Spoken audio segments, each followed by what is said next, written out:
So with this, we can see that the Israelis are facing off in a very difficult situation where despite their military success, they have a very hard time actually winning this war. Hello and welcome back to another update. As we cover the latest developments throughout the front line in the Israeli-Palestinian war, we see that the Israeli forces have significantly increased their attempts at breaking through the Hamas defenses all across the front line here in Gaza City area.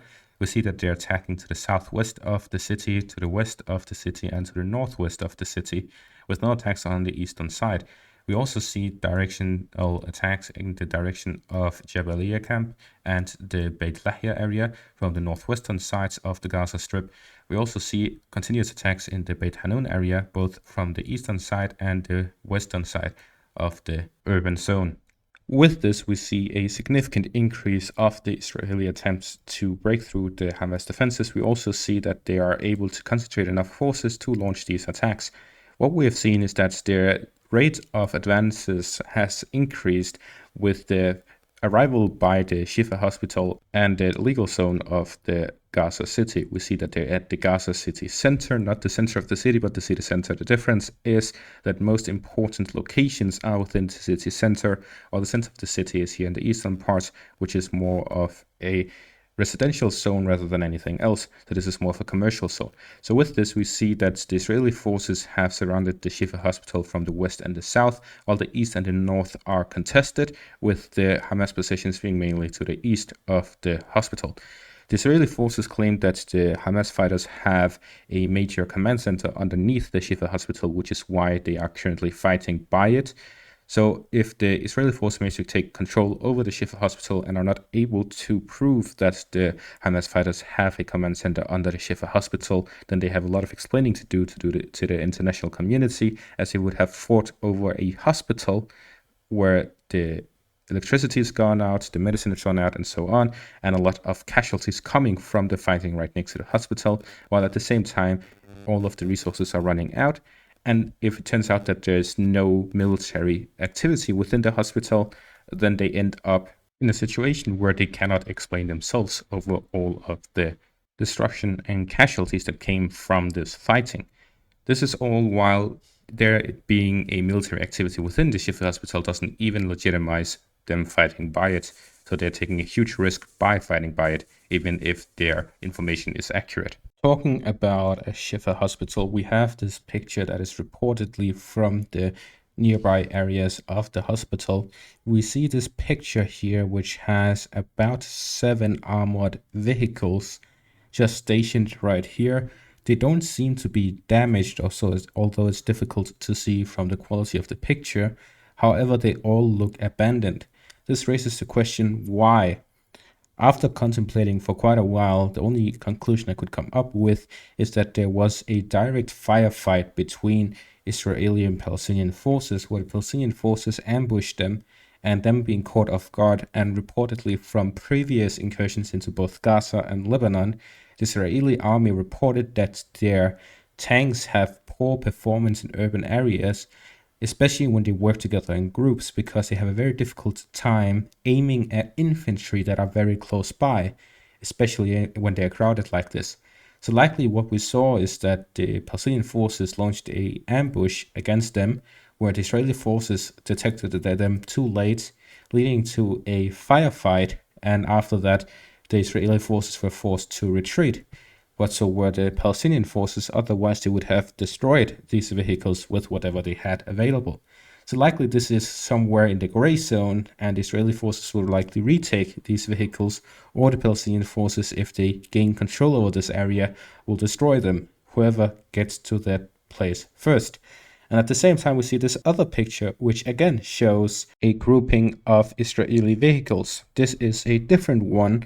We base that off the fact that one of these tanks do not have the cage on top of it to protect them against drones, while in the first picture, every single one of them have this cage.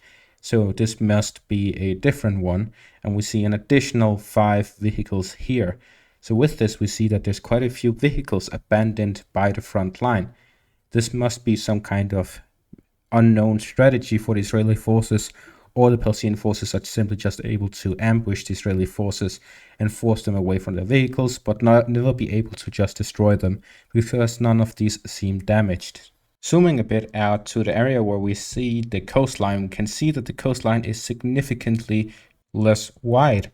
This very narrow area is the area in which they want to connect the two sides. And we see in this video here that the Israeli forces are driving here by the coastline up to that point. And in these follow-up videos, we see the Israeli forces bombarding areas within this very narrow coastline, where we see that there are accurate preparations for their upcoming assaults to connect the two sides. So far they haven't been able to, but they are very likely very close to doing so.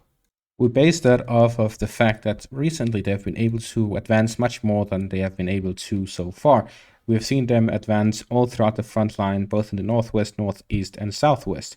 We see here in the northern parts that they managed to advance here south of the specialist hospital and west here by the coastline. We see that the Israeli forces are continuously expanding their zone of control. Although it is slow, they're able to advance through heavily urbanized areas.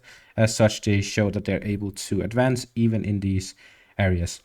However, it seems that the Hamas strategy has been so far not to face off against the Israeli forces directly, but to resort to only purely ambushes. We have seen only so far that there have been fights with ambushes. We have not seen any other types of videos so far by either side. So with this, we see that the Hamas fighters are likely most of the time in the tunnels. And there's also a likelihood that they do not even have that high of a concentration within Gaza itself. They likely have a lot of ammunition, and then they send additional soldiers whenever they lose someone. So they have a specific amount of soldiers in the northern parts, and the rest seem to be in the central and southern parts of the Gaza Strip, which is much wider. With that, they are able to move in between the two sides with using their tunnels. As such, the Israeli forces have an important task here, where they have cut the central part of Gaza, that they need to search for all the tunnels, which they've been doing, to try and get rid of all of them in between the two sides, to try and cut the communication and the supply lines underneath the ground between the two sides. However, due to the depth of 70 meters of these tunnels, it may be very difficult to detect them if there's no entrances going up and down in this area. And as such, the Palestinian forces will unlikely lose their tunnels from and to Gaza City.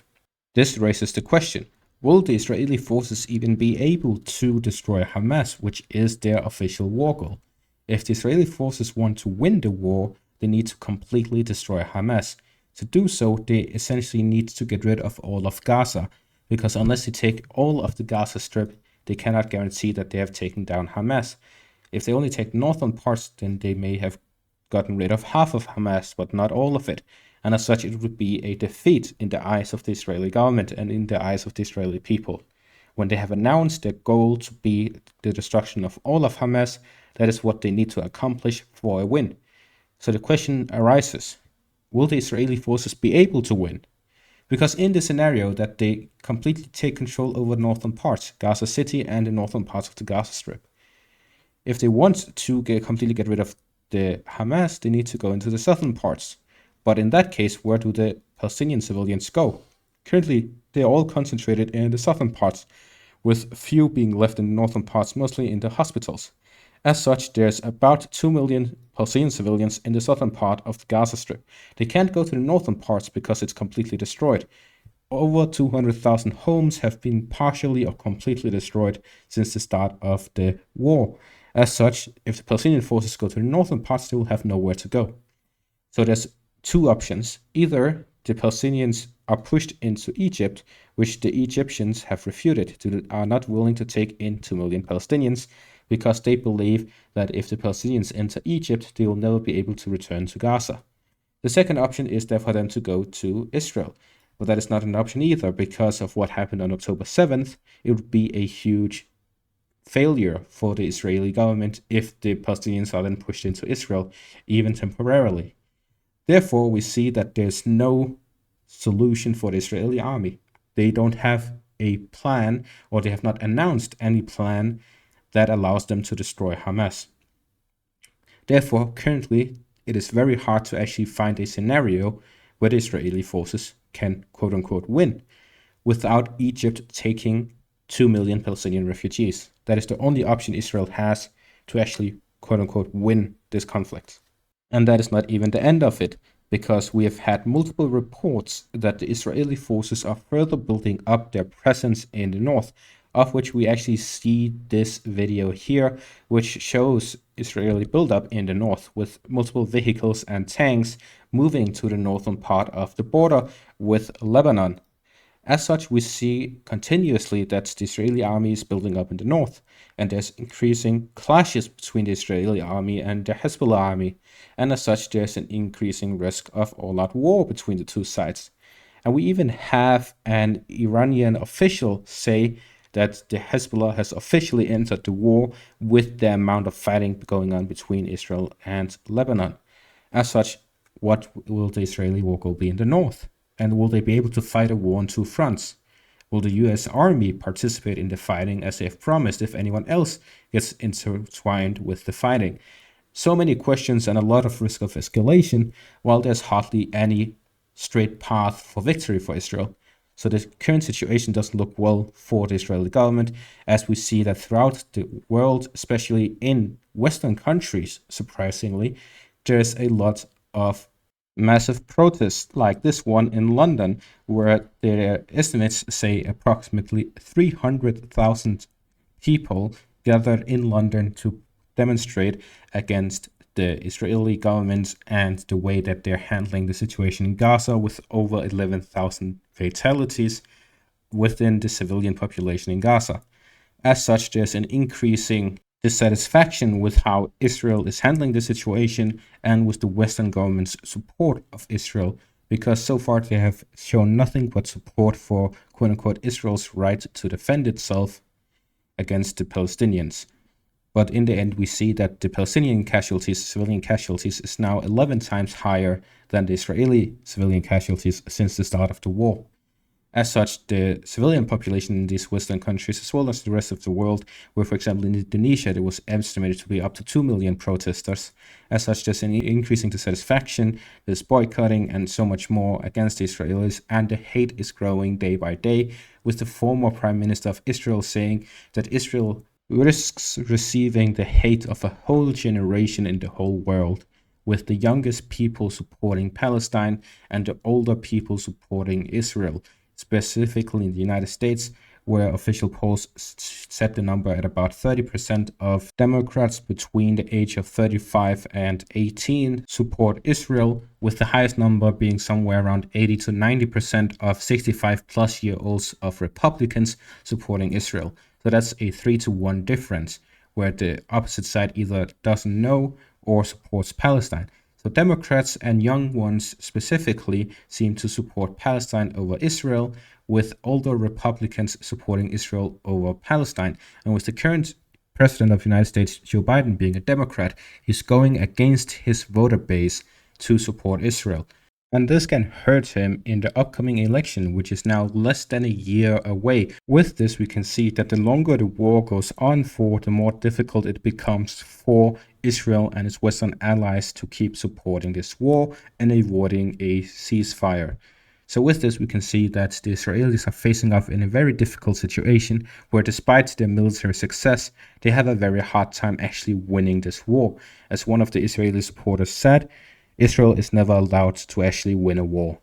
And that is going to be all for this update. Thank you all for watching and have a great day.